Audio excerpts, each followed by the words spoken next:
Hello friends, welcome to Ananya Genius Classes. How are you friends? I hope आप लोग अच्छे ही होंगे। साथियों, आज से हम लोग मैथ का भी जो पिछले कुछ दिनों से मैथ का क्लास रुक गया था, आज से कंटिन्यू हो जाएगा। अब मैथ में लेकर के किस तरह से चलना है साथियों कि उस क्वेश्चन को सबसे पहले कर लिया जाए जो अक्सर कोचिंग में स्किप कर लिया जाता है, सही से नहीं पढ़ाया जाता है, सिर्फ लिखाया जाता है। यहाँ पे साथियों जो भी क्वेश्चन आपको बताया जाएगा अच्छे से समझाया जाएगा। यहाँ पे समझना है साथियों, रटना नहीं है। और आप लोग को पता ही होगा मैथ रटने का नहीं, मैथ का कोई भी सब्जेक्ट रटने का नहीं समझने का है। तो इसलिए साथियों समझिए, रटिए नहीं। जो रटने का होगा हम आपको बता देंगे, कुछ आता है जो कि रटना पड़ता है। तो अगर आप हमारे चैनल पे साथियों नए हैं तो सबसे पहले सब्सक्राइब कर लीजिए और बेल आइकन को दबा दीजिए ताकि किसी भी नए वीडियो का नोटिफिकेशन आप तक पहुंच जाए। जो भी साथी हमसे जुड़े हुए हैं, अगर उनका कोई भाई बहन अगर मैट्रिक का तैयारी कर रहे हो तो उनको बोलिए इन वीडियो को दिखाइए। वीडियो बहुत ही यूजफुल है उन छात्रों के लिए जो मैट्रिक का पढ़ाई, जो फिलहाल अभी वर्तमान में मैट्रिक में है, 10th का तैयारी कर रहा है। तो साथियों आइए देखते हैं इस प्रश्न को। प्रश्न क्या है? दर्शाइए कि कोई भी धनात्मक विषम पूर्णांक 6q+1 या 6q+3 या 6q+5 के रूप का होता है, जहां q कोई पूर्णांक है। साथियों आप जो बोर्ड पे लिखा हुआ प्रश्न देख रहे हैं यह एनसीईआरटी के बुक का है और ये वो प्रश्न है जो आपको दीर्घ उत्तरीय प्रश्न मिलेगा और बोर्ड में एक प्रश्न जरूर ये पूछ लिया जाता है और एक प्रश्न 5 से 7 मार्क्स का होता है। हाँ दोस्तों, 5 से 7 मार्क्स का। और ये क्वेश्चन अक्सर कोचिंग में स्किप कर दिया जाता है, सही से नहीं बताया जाता है, सिर्फ लिखाया जाता है।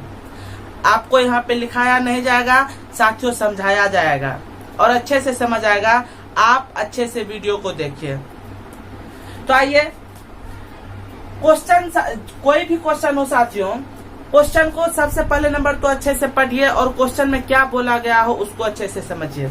यहाँ पे कह रहा है दर्शाइए कि कोई भी धनात्मक विषम पूर्णांक। अब यहाँ पे 3 शब्द आ रहा है, धनात्मक, विषम और पूर्णांक। तो धनात्मक किसे कहते हैं साथियों, आपको पता होगा, इंग्लिश में इसको पॉजिटिव कहते हैं धनात्मक। और एक क्या होता है ऋणात्मक, निगेटिव। तो धनात्मक, अब मान के चलिए ये धनात्मक संख्या हो गया और ये ऋणात्मक संख्या हो गया। ये धनात्मक संख्या, ये ऋणात्मक संख्या। क्लियर हो गया होगा आपको धनात्मक ऋणात्मक। नेक्स्ट है विषम पूर्णांक, विषम संख्या। तो विषम संख्या उस 9th में आप लोग पढ़े होंगे नंबर सिस्टम में, 8 में भी है ये विषम संख्या, नंबर सिस्टम में है। विषम संख्या किसको कहते हैं? विषम संख्या वैसा संख्या जो 2 से भाग नहीं खाता हो, उसको क्या कहेंगे? विषम संख्या। तो वही हमको कह रहा है कि दर्शाना है कि ये जो दिया गया है 6q+1 या 6q+3 या 6q+5, क्या यह धनात्मक विषम पूर्णांक है? तो इसको दर्शाना है। तो इस क्वेश्चन को करने से पहले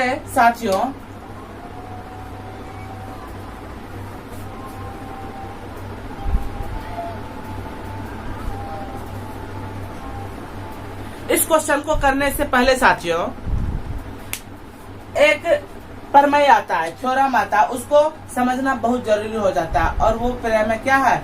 यूक्लिड विभाजन प्रमेय का, यूक्लिड विभाजन प्रमेय का। अब ये क्या होता है? A बराबर BQ+R, जहां ये R जो है 0 से बड़ा और बराबर लेकिन B से हमेशा छोटा। अब यहाँ पे सवाल यहाँ पे पैदा हो क्या हो रहा है? ये A क्या है, B क्या है, Q क्या है, R क्या है? यहाँ पे A जो है साथियों, A जो है आपका भाज्य है, B आपका भाजक है, Q जो है आपका भागफल है। और r जो है आपका शेषफल है। ये सब पुराने आप लोग पढ़ चुके होंगे, 8 में भी है, 7th में भी है। ये इस तरह से है। अब एक एग्जांपल इस पे हम ले लेते हैं।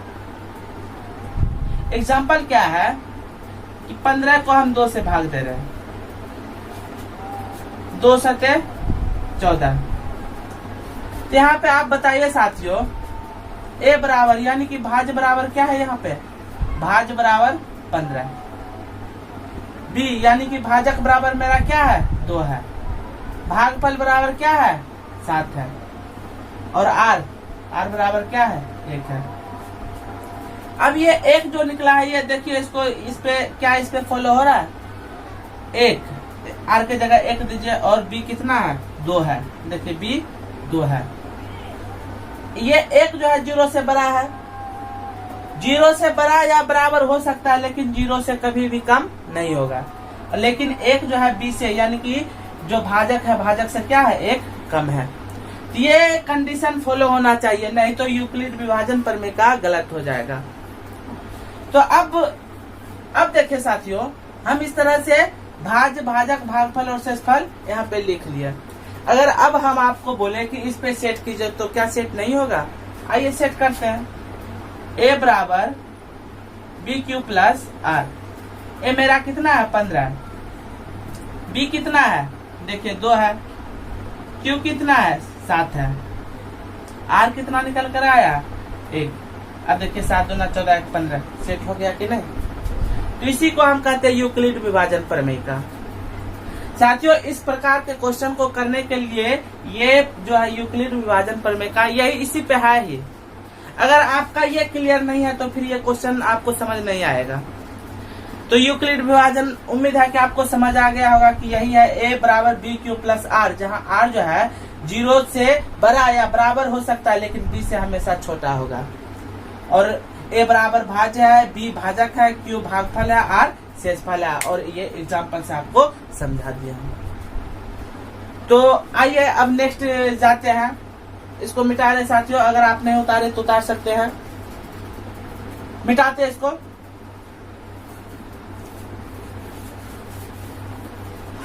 अब क्वेश्चन पे आते हैं साथियों। जो क्वेश्चन में दिया गया है उसको करते हैं। सबसे पहले क्या करना है साथियों, माना कि a जो क्वेश्चन में दिया है वही हम मान लेंगे। माना कि a कोई क्या दिया, धनात्मक विषम पूर्णांक, तो वही हम मान लेते हैं। माना कि a कोई धनात्मक विषम पूर्णांक है, मान लिए। उसके बाद क्या, b बराबर 6 है। अब बहुत सारे स्टूडेंट के माइंड में आ रहा होगा कि b बराबर 6 कैसे मान लिया। तो देखिए साथियों, यहाँ पे 6q plus 1, 6q plus 3, 6q plus 5, यानी कि 6 के फॉर्म में दिया गया है। देखिए b के जगह 6 दिया गया है, इसीलिए हम b बराबर 6 मान लिए। तो यहाँ पे अगर आप लिखना चाहते हैं तो लिख सकते हैं, क्योंकि दिया गया है। क्या दिया गया है, 6q प्लस 1 या 6q प्लस 3 या 6q प्लस 5 दिया गया था, इसलिए हम b बराबर क्या मान लिए, 6 मान लिए। फर्स्ट स्टेप में करना क्या है, a हम मान लेंगे, जो दिया रहेगा धनात्मक विषम पूर्णांक हम a मान लिए। सेकेंड स्टेप में b बराबर 6 मान लिए। थर्ड स्टेप में क्या लिखना है साथियों, यूक्लिड विभाजन प्रमेय से। अभी हम लोग यूक्लिड विभाजन प्रमेय का पढ़े थे। क्या पढ़े थे, a बराबर BQ प्लस R, जहां R जो है 0 से बराबर या बराबर, 0 से बड़ा या बराबर, लेकिन b से छोटा, यही ना पढ़े थे। ये मान लिए। और q क्या, q तो उसके बारे में ऑलरेडी दिया गया कि q कोई धनात्मक पूर्णांक है, ये लिखा हुआ है, q कोई धनात्मक पूर्णांक है। दिया गया है क्वेश्चन, तो हम इतना मान लिए। पहला स्टेप में जो क्वेश्चन में दिया था हम वो मान लिए कि a कोई धनात्मक विषम पूर्णांक है। दूसरा स्टेप में माने कि b बराबर 6, तो b बराबर 6 क्यों माने? क्योंकि उस फॉर्म में मेरा क्वेश्चन दिया गया है। तीसरा स्टेप करना क्या है? यूक्लिड विभाजन प्रमेय का यूज करना है। क्या? a बराबर b क्यू प्लस r जो होता है लिख देना है। और q के बारे में, q क्या है? q कोई धनात्मक पूर्णांक है। इतना लिखने के बाद अब क्या करना है साथियों?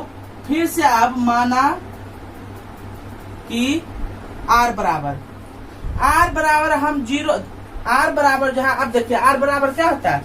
r जो होता है 0 से बड़ा या बराबर लेकिन b से छोटा, यानी कि r जो हम मानेंगे 0 तक, 0 से मान सकते हैं लेकिन 0 से नीचे नहीं मान सकते हैं।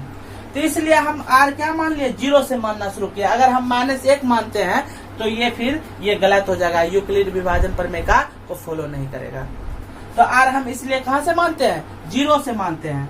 0, 1, 2, 3, इस तरह से हम जितना तक मान सकते हैं, लेकिन हमको निकालना है 3 ही, तो हम 3 से 4 मान सकते हैं। अब करना क्या है? r बराबर 0, 1, 2, 3 हम मान लिए। अब क्या आ जाता है साथियों? Case first. केस फर्स्ट में क्या करना है साथियों? अब r बराबर पहला हम क्या माने हैं? 0, तो हम दे रहे हैं r बराबर 0। और b बराबर क्या हम माने हैं? देखिए यहाँ पे b बराबर 6 माने हैं। r बराबर 0, b बराबर 6। अब a बराबर b Q plus r, a बराबर b क्यू प्लस r। अब इस पे जब हम सेट करते हैं, b के जगह 6 रखिए और r के जगह 0, तो क्या निकल के आ रहा है? 6 निकल के आ रहा है। केस फर्स्ट में हो गया। Case second. केस सेकंड में क्या है? अब 0 मान लिए, अब क्या मानना है? 1 मानना है। r बराबर 1 और b बराबर क्या दिया गया है? b बराबर 6 तो दिया ही गया है। तो क्या निकल के आ जाएगा? a बराबर b क्यू प्लस r, तो 6 क्यू और 1 ये निकल के आ गया। केस थर्ड में देखिए, केस थर्ड में r बराबर क्या मानेंगे? r बराबर अब 2 मानेंगे और b बराबर 6 तो ऑलरेडी मान चुके हैं। अब यहां से a बराबर b Q plus r, b कितना है? 6 क्यू, r कितना माने हैं? 2। केस 4 में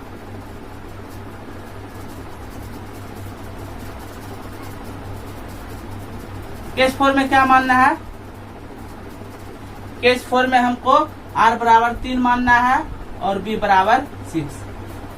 अब a बराबर b क्यू प्लस r क्या निकल के आ जाएगा? 6q plus 3। अब देखिए यहाँ पे हमको 5 तक निकालना है, तो एक केस और जाएगा, केस 5। r बराबर अब क्या मानना है? r बराबर मान लिए 4, यहाँ पे 4 दीजिए, फिर 5 दीजिए, इस तरह से हम आगे मान सकते हैं। r बराबर 5, b बराबर 6। अब क्या निकल के आ रहा है? b Q plus r, b कितना माने हैं? 6q और r कितना माने हैं? 4। अब केस 5, ये 6। केस 6 में क्या मानेंगे? r बराबर 5 और b बराबर 6। अब यहां से मेरा a बराबर क्या निकल के आ जाएगा? a बराबर b Q plus r, b कितना है? 6 क्यू, r कितना माने है? 5, यानी कि ये 6q प्लस 5 तक निकल करके आ गया। क्वेश्चन को साथियों मिटा रहे हैं।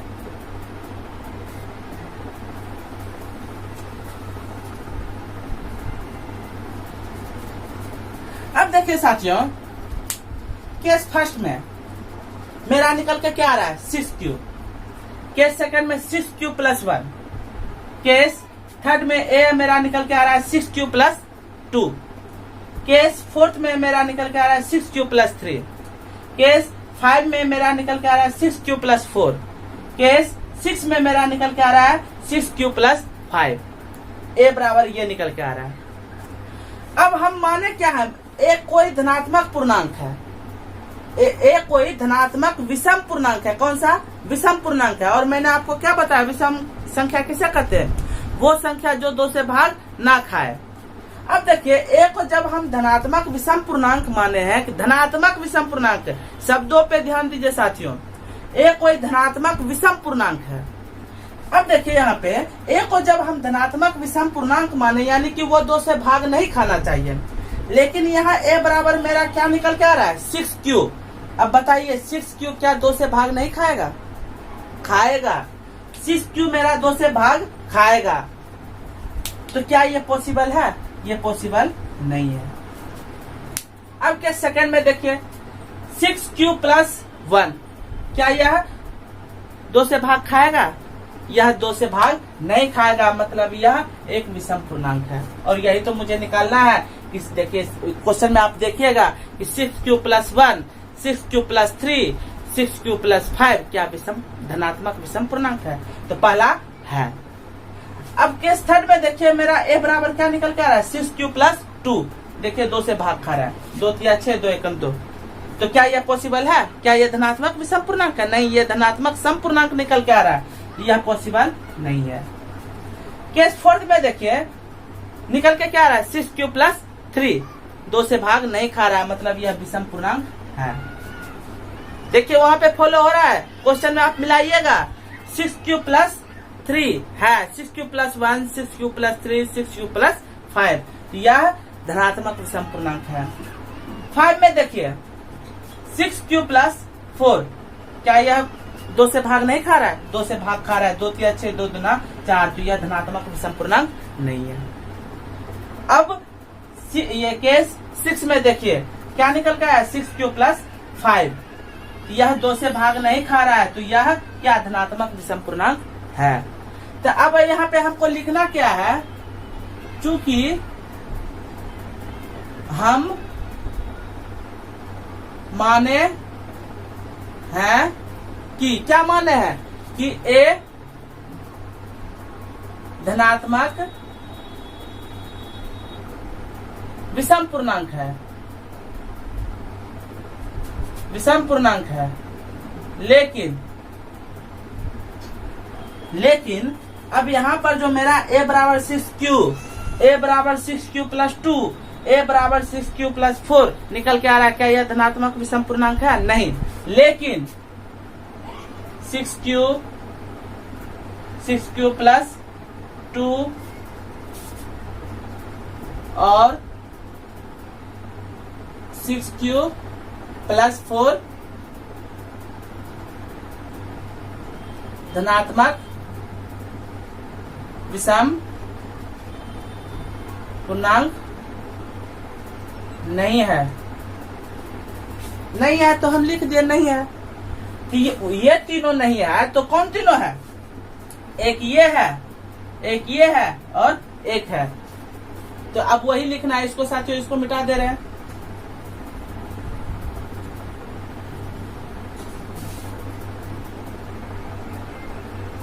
लेकिन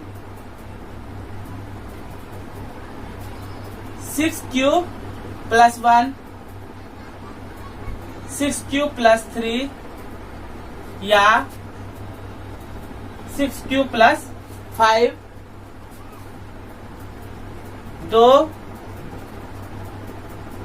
दो से विभाज्य नहीं है।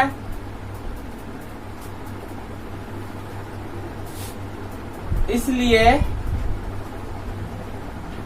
यह एक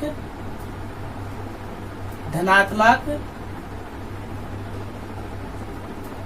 विषम पूर्णांक है। तो इस तरह से इस क्वेश्चन को बनाते हैं। अगर आप 2 से 3 बार इस वीडियो को देखते हैं, आपको तो अगर एक बार ही अच्छे से वीडियो को देखते हैं तो आपको अच्छे से समझ आ जाएगा। उतार लीजिए। तो उम्मीद है कि आपको ये क्वेश्चन अच्छे से समझ आया होगा।